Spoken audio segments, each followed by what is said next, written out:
Hi and welcome to my YouTube channel. My name is Tandokazi Dese and this is TK's Financial Corner, where we discuss everything personal finance. So if it's your first time on this channel, please do not forget to subscribe and hit the notification bell. So today's topic is about 7 important things that you must look out for on the offer to purchase before you sign it and offer your purchase price for that dream home of yours or that property that you want to invest in. Okay, so on this video we're assuming that you have done all the pre-approval by the bank.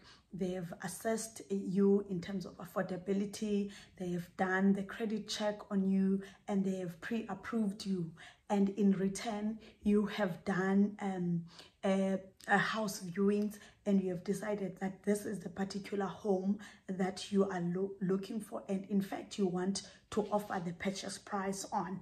And on your side, you have saved up for the bond registration costs, you have saved up for transfer costs, you've saved up for also done your due diligence. Now the agent is giving you the OTP, which is the offer to purchase. So what are the important things that you must look into when you have received that OTP?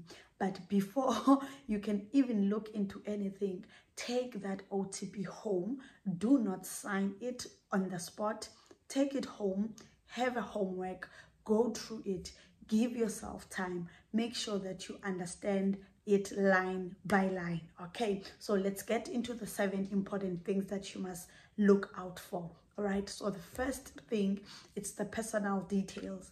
This we might take lightly, but these are very important things to make sure that your names are written correct, your contact details are written correct, your ID number is written correct, because at the end of the day, this will eliminate the time when the office are finding out that you've written your wrong email address, you've written the incorrect contact number, you know. So to try and fast track the process, make sure that both your details and that of a seller are actually correctly written. Okay, step number 2, it's property description. I've written them down, so I'm just gonna keep on checking on my notebook. Okay, so it's the property description.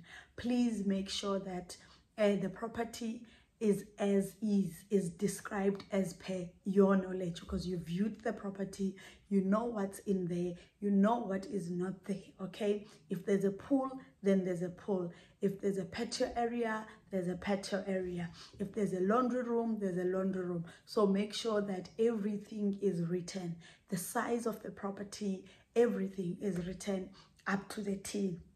Number 3, it's the purchase price. Okay, so you must be very clear on this one, and it must be very clear, written very clear as well, the purchase price of the property.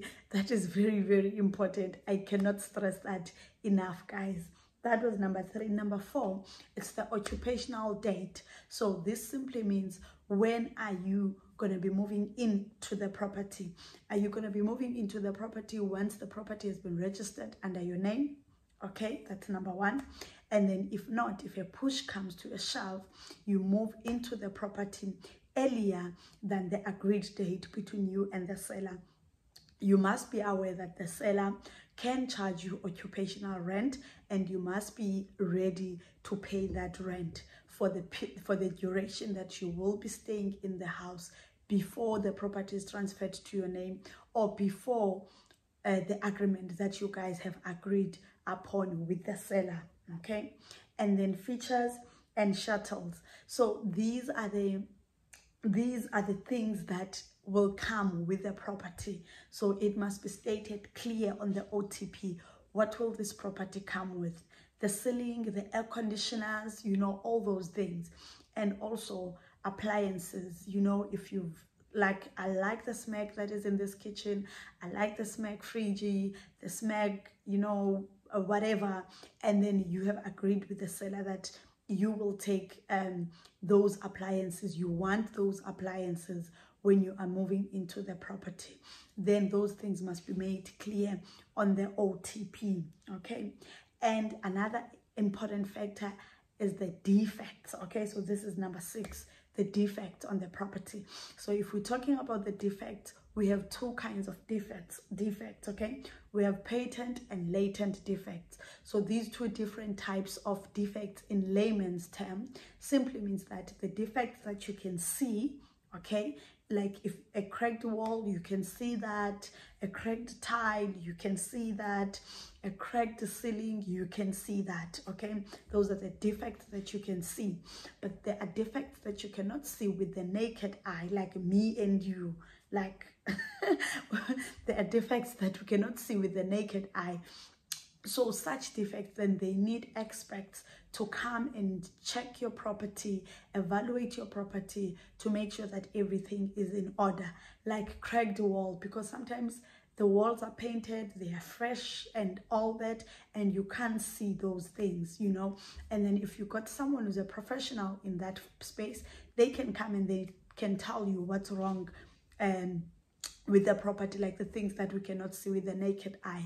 Leaking roof, you know, all those faulty things that are not easy to identify. Okay, so those things are very, very important also, that they are made clear on the OTP. Okay, and the last part is the special conditions. So this is where now, as the buyer, you can have an opportunity to make any alterations or to add anything that you feel like you need to add. I'm going to make a simple example on special conditions. Okay, so this is then where you can say that yes, I've been approved, but I need a lowest interest rate from bank A, if it's bank A, and then within particular days, like say within 30 days, then if they accept me, then I will take this offer. So that is when now, as the buyer, you have an opportunity to state exactly your own terms and conditions before you sign it, and then it's up to the seller if they accept what you have amended on the special conditions. So these are the things, guys, that we must be very, very careful of, because that OTP is a legal document that you need to read through and be aware of before you can even sign it. Okay, so please, I know that sometimes you get excited, you carried away, you can't wait to move in, to have the keys and have your own space. But before that, first things first, guys, you need to go through the whole OTP. Make sure that you understand it line by line. If there's anything that you don't understand, ask people around. Ask people that you think they can guide you, people that you think have a specific knowledge. Go to Google, go to YouTube, guys, and find anything that you are not clear with and search. I'm sure Google engine has got most probably all the answers to all of our questions. So thank you so much, guys, for tuning in and listening to this video today. And once again, please remember to subscribe and hit the notification bell. A disclaimer though, anything that is said on this video do not constitute as financial advice. If you are looking for financial advice, please speak to somebody who is certified and is registered with the FSCA. Otherwise, from me, Thandokazi Dese, TK's Financial Corner, thank you so much for your time and see you on the next video.